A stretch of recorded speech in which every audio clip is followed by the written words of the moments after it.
Ahoj lidi, já vás tam další video, dneska je to další video a tady s Airsoftem a budu porovnávat manuální zbraň versus elektrickou zbraň. A ta elektrická zbraň je jedna z nejlevnějších zbraní, tak se na to zvědavej, jdeme na to.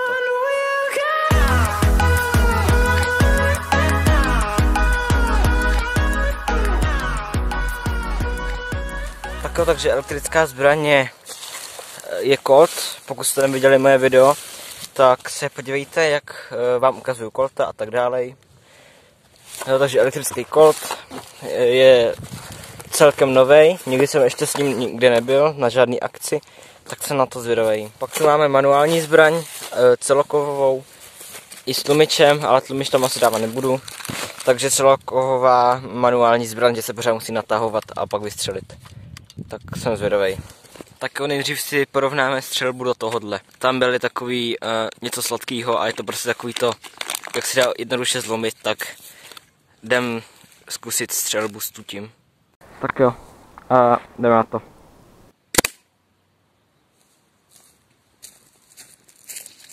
Vůbec nevím, kam to spadlo a vůbec nevím, co to udělalo, ale já teda vůbec nic nevidím, tak to zkusíme znova. Nabijem.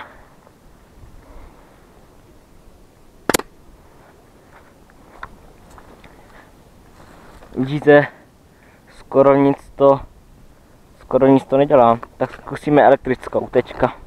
Tak já jdu trošku dál.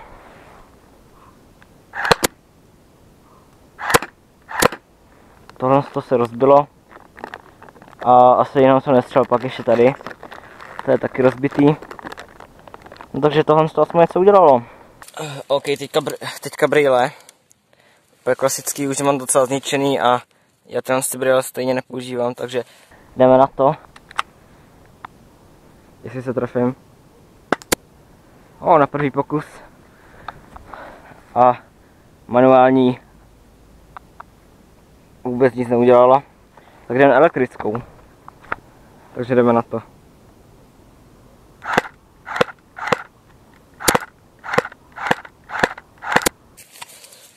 Takže tohle se udělala elektrická. Docela jako rozdíl, si myslím. Docela dost velký rozdíl. Ještě to sklíčko roztrhala na poloviny nějaký. Tady další polovina a ještě někde to určitě něco bude. Tak to je hustý. OK, teďka zkusíme maketu. Úplně normálně klasická maketa a jsem dost zvědavý, co se s ní stane. Takže jdeme na to.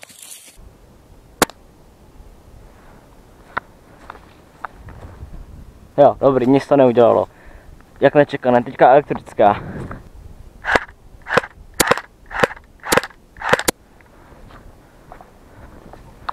Tak a tohle se udělala elektrická.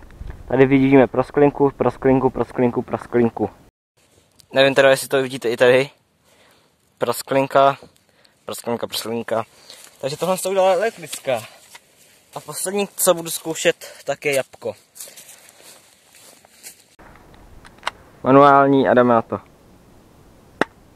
Jo, jsem se netrefil.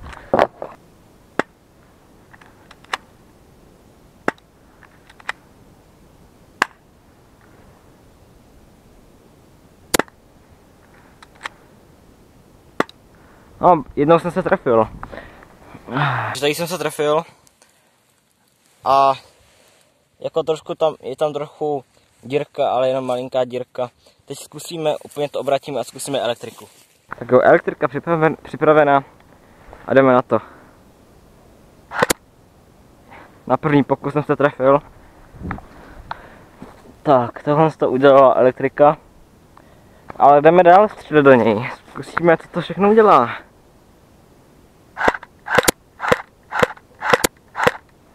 Zkusím si dát něco jako samopal, jdeme na to.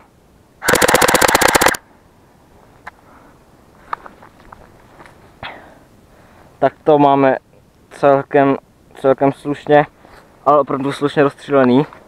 Díra je dost hluboká. Opravdu hodně hluboká. Tyjo, jsem moc spokojený. Moc pěkný. Už máme kuličky, takže můžeme si vyndat baterii. A no, pokud chcete video z Airsoftu, jak někde střílím, jsem na nějaký akci, tak pište do komentářů a já se s vámi loučím, ahoj!